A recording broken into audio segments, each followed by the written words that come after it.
Well, hello everybody who's connecting in for this particular next session on discussions in our ethical gem fair.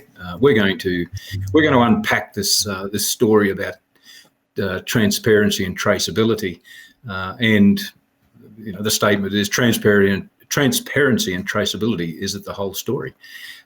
We want to explore this a little bit more in depth. We also want to perhaps consider some other circumstances with relation to transparency and traceability that leads to a more ethically sourced gemstone.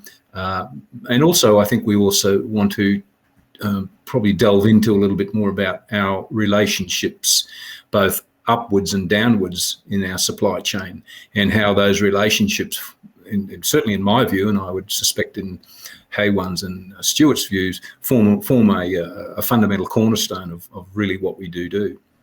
So I think the way we'll handle this, my name's Ian Bone, of course, you can see it on the screen. We've got Hewan here, and we've got Stuart over in the UK. You can only see Stuart's icon, unfortunately, because Stuart's got a bit of a bandwidth issue over there, and we've had a bit of a problem getting the audio and the video to sync. So unfortunately, we won't see Stuart in action, but we'll certainly hear from him. So I just wonder, before we go into the depths of this, can we get a bit of a perspective, guys, on your thoughts about transparency and traceability, and is it the whole story? Stuart, what's your thinking here, mate? Me or Stuart? Sorry. Okay, thanks, Ian. Well, I think probably we are agreed that, of course, having transparency and traceability is a good thing, but I think it's more of a starting point than anything. I think, of course, you can have full traceability and you can have full transparency, but it doesn't necessarily mean that you're operating in a good way. So if you've got transparency back to a point, maybe a supply source that is then using the funds in a illegal sense or something, then of course it's not the whole story, quite clearly.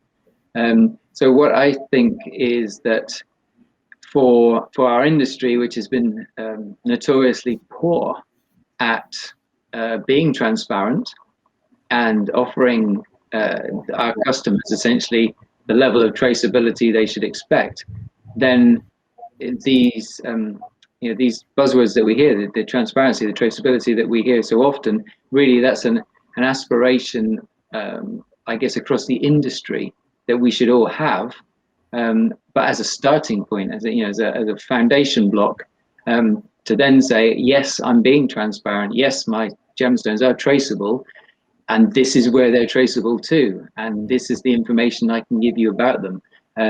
Because, of course, what this group certainly is all about is being able to provide that information and enable our customers and the people here in the audience today to make a fully informed choice. So they can say, okay, here's a gemstone from Sri Lanka, here's a gemstone from Ethiopia, from Australia, and this is what we know about it. I can then decide as a buyer whether that's enough information for me. So I think whilst these things are absolutely essential, and are things that obviously within this group, as I say, we hold as very dear, that for the majority of our peers, if you like, our colleagues in the broader sense in the industry, it's really a starting point.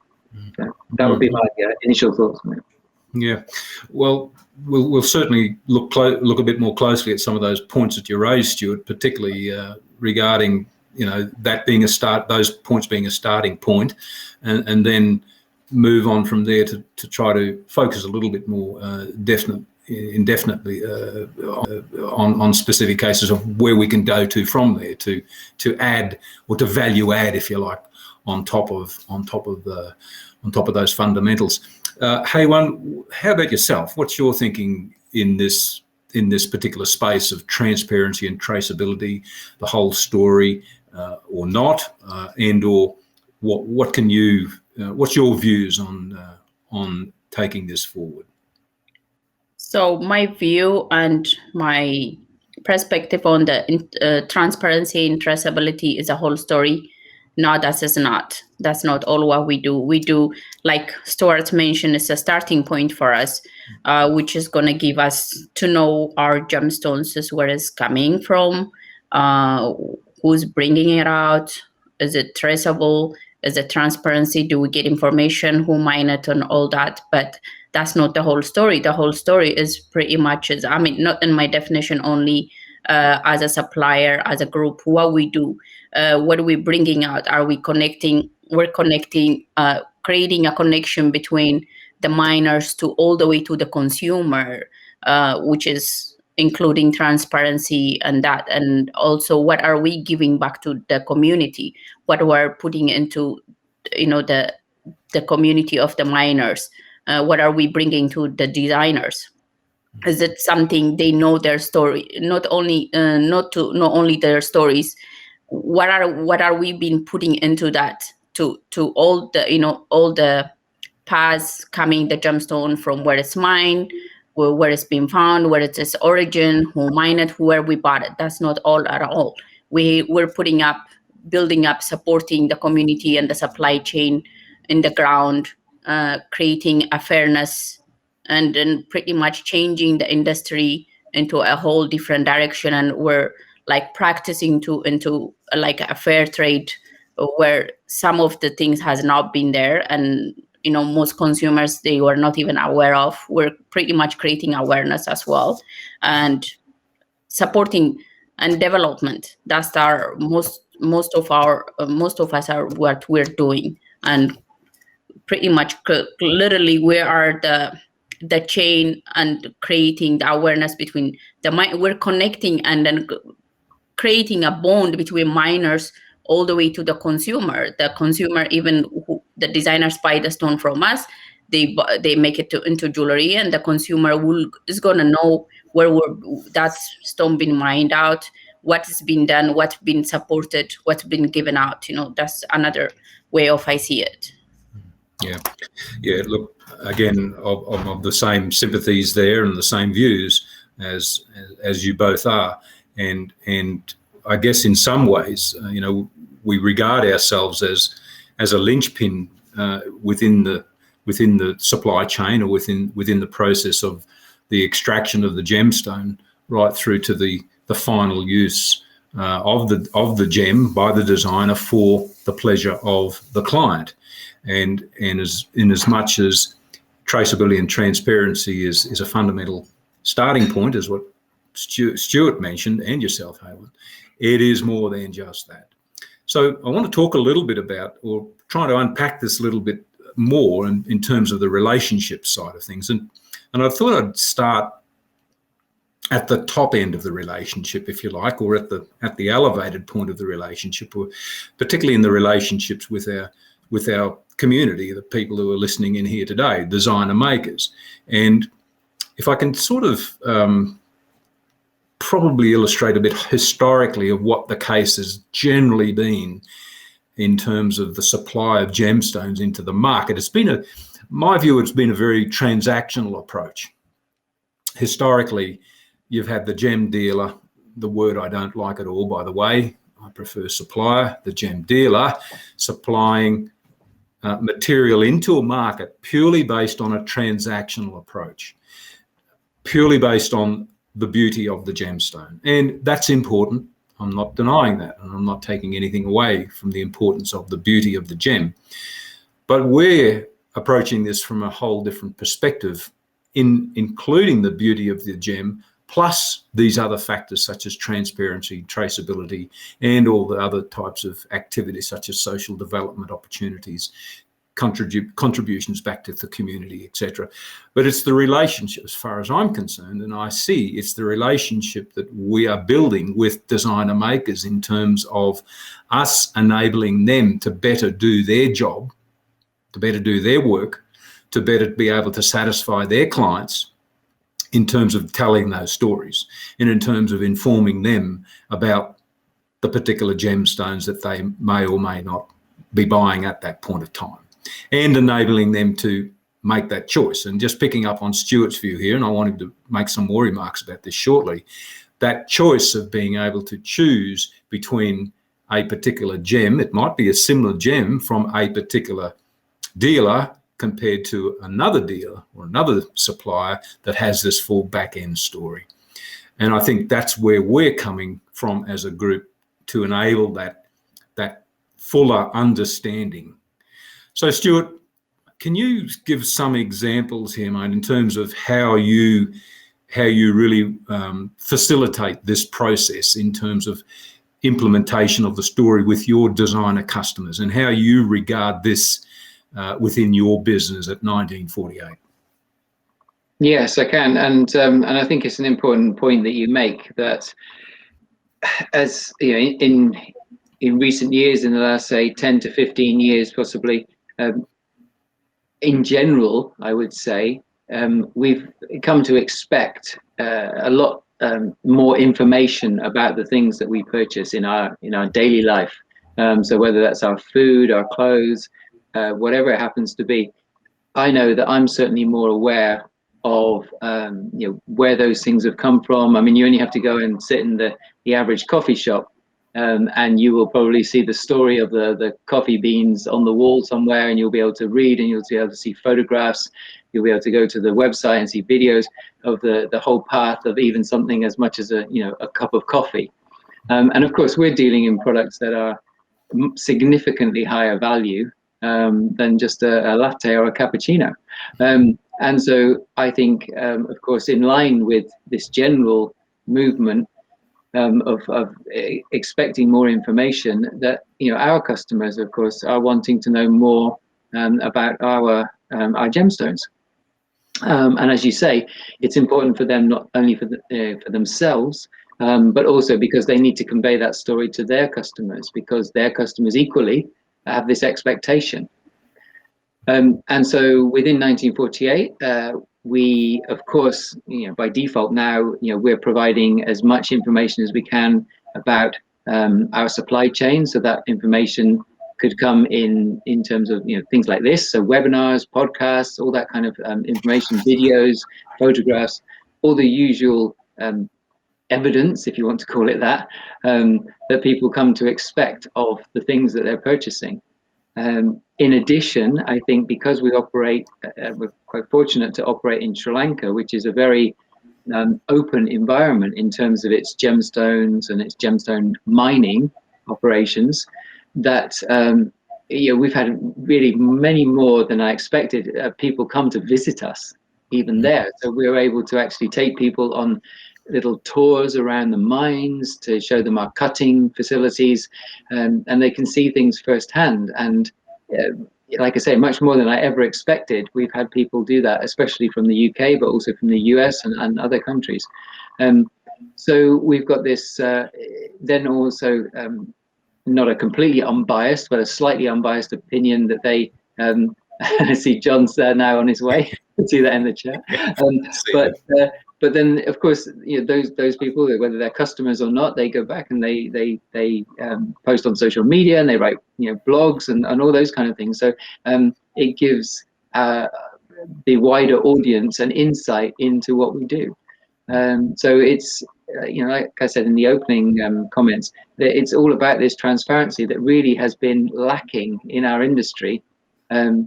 That people should expect to know. Well, just tell me what you know about these gemstones, and show me the mines, and show me the cutters, and just show me the process. And that's the kind of expectation that hopefully we are to a certain extent fulfilling now.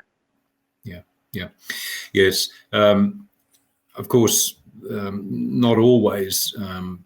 We can provide. Not always, I should say. Designer makers can make those trips and visit these far-flung places, and those invitations are always out, certainly from us in Australia, to come along and visit our mining operations and our partners' operations. Similarly, as in your case, and I'm sure that would apply also in terms of in Ethiopia with Hewan, if you were there, and if those things sort of meshed, I think that would be available. What the next best thing for us is to make sure we've got our cameras with us all the time, to make sure that we're taking imagery, to make sure we're taking videos, to make sure we're interviewing our people and talking about, or getting them to talk about what they're doing and how they're doing it. And again, we place a lot of importance on that material.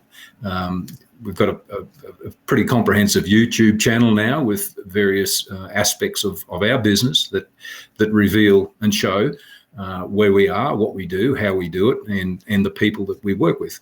And that'll continue to grow, and we'll continue to develop that. So, Hewan, can you tell us a little bit about your ideas and views about how, similarly to Stuart's point in terms of how you feel you can better inform and assist designer makers, and the relationship that you have with your designer makers in terms of us helping them better understand your product, your market, and what you do?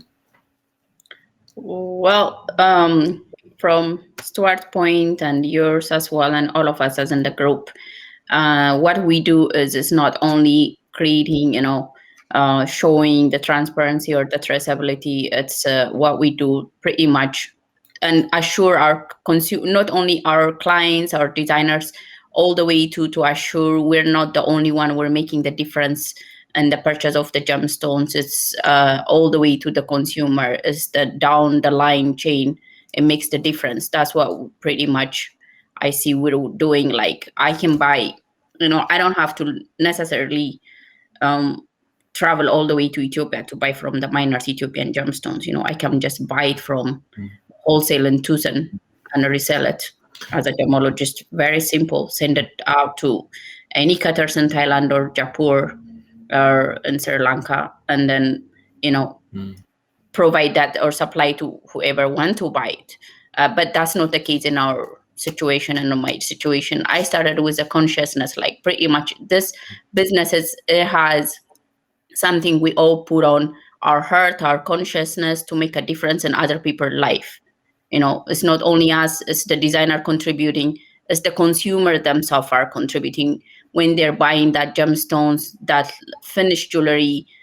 It's gives them a sense of, humanity, contribution. Just like he mentioned about the coffee, right? At least where your product come from, who benefited out of it. That's what we're doing. We're benefiting like certain group of people. I can buy from other big miners, and resell. No, we're trying to support small community, small as artisanal miners. We're creating job. We're creating a production. We're supporting small cutting companies, individuals, small miners, and we're making with our purchases, with what we do, what we sell. Even the consumer who are buying it, their money is the one it's cycling all the way down to the chain to support that community, to who are in need of, and who are really they're not able to work on a big scale as a big company. That's what we're doing. And then the way I see it is we're making a difference, and in general in the artisanal miners, their community, their kids, we're creating educations. I mean, each of us, we do different things, and there's education, there is environmental development, there is job creations, there is a supply chain moving, that's creating a means of living for people.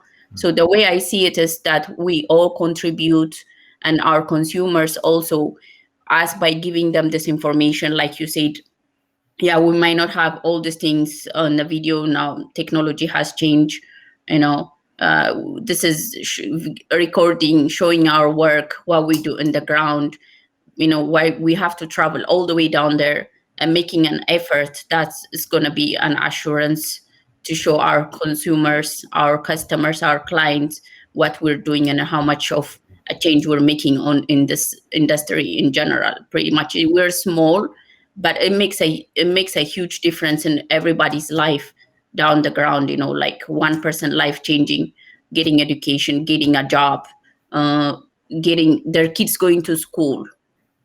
That's all what we're doing. We're making a difference in the ASM community in general. The way I see it, it's not all about transparency. I can just get from import and export companies, buy my items and supply, recut it.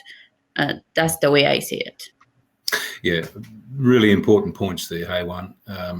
You do have other choices and options of from a business sense of conducting your business. You choose not to do that but you choose not to do that because of these other aspects beyond traceability and transparency that you feel very, very passionate about and very important to you and in fact to all of us in what we do in our own ways. I'd just like to move on a touch now to talk a little bit about, I guess, impact and the broader impact in terms of what we do collectively, and get some viewpoints about this as well from you both. And I'm sort of wanting to explore a little bit here. We are only a small group, and we know our customer base is relatively small too in the big picture of the jewelry industry. So there's 7 of us form this collective, I guess you'd call it, this cooperative of suppliers. We don't have any major sponsors or supporters. We all support each other. We organise these fairs by ourselves on a collective basis. We make collective decisions about what we do, where we have fairs, where we go, and in fact, I guess we also make collective decisions about the future of what we will do as a group, and even in fact to the extent of introducing new suppliers into the group, we're very, very conscious about, I guess, criteria and people that we would introduce into this group. And this is one of the things that we face and we have discussed a number of times, and we're well aware of the implications of this going forward. We know that we'd like to increase the number of supply of goods to broaden out the base somewhat, but we're also very aware of ensuring that whoever comes on board with us as a member of our team also shares similar views and ideas and I guess even attitudes and approaches to what we do. My point here is we are very small in number. Our designer maker group, as I say again, is a small in number, but it's growing all the time.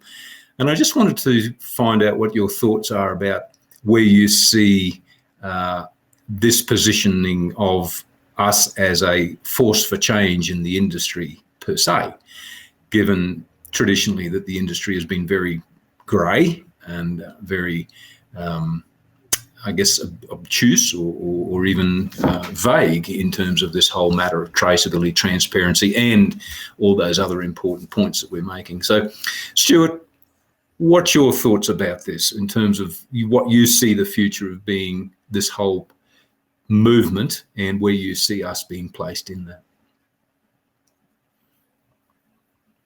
That's an interesting question.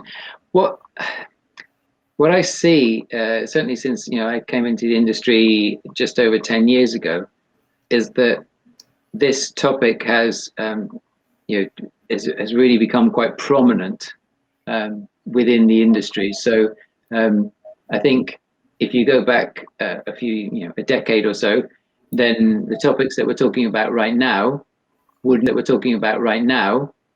not have been on the agenda at many events. Or many conferences or anything like that. And so I think that we shouldn't underestimate the impact that we have had, although we are in a small group, and we work alongside, other groups. There's ethical metalsmiths, of course, in the US predominantly. I work as part of the fair luxury community in the UK, and I think the combination of our efforts and the way in which, through the transparency that we're talking about right now, the way in which we convey information out into the wider audience, that this is very much an increasing influence that we have. Now, I would readily admit that even our small group,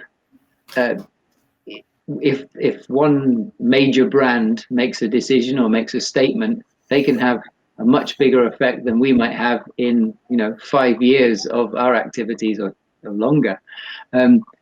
But I think that we have seen that bigger brands are interested in what we do, that they come along to our events, and that they engage with us. And as I say, I don't think we should underestimate the influence that we have, but also that our customers are having. So we're part of this bigger community. We're here as the gem suppliers, but all of our designer maker customers, they're also having an influence. And we're, as you say, we're working together. It's a collaborative effort, and I think that what we will hopefully see is that the small nuggets that the seeds that we've planted, if you like, in the minds of people working within the bigger brands, the bigger mining companies, all of those larger organizations, they will take hold, and we will see changes then accelerate, I hope, and I believe, across the industry. Yeah.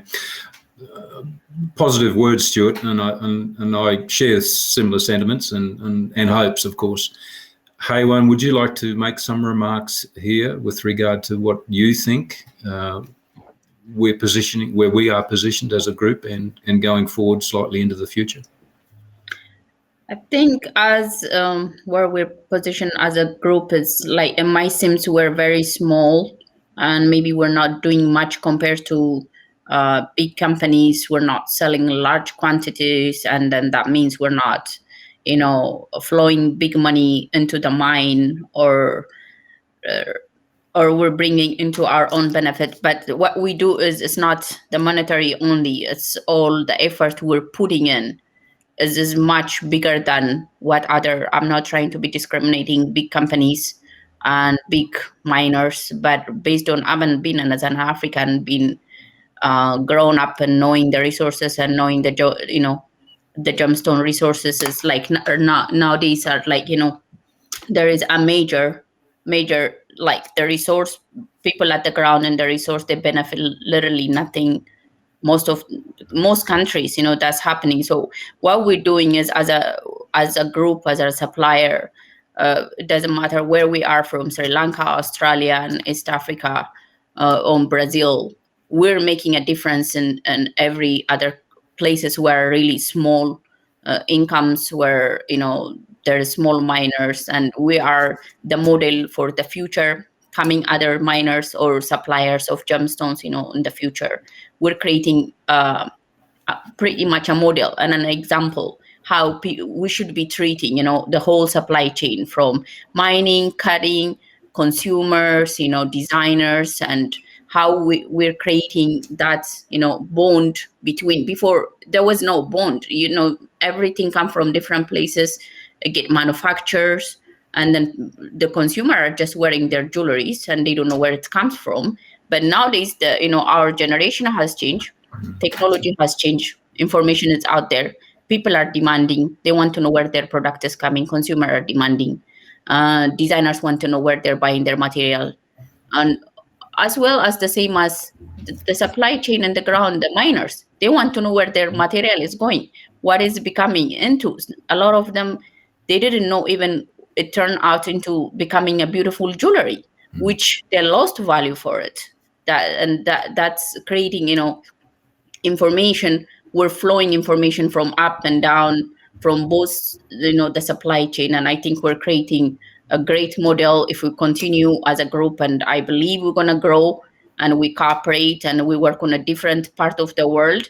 That's the beauty of our supplier group as well. We exchange information. It's a different practice every country, every place, every region.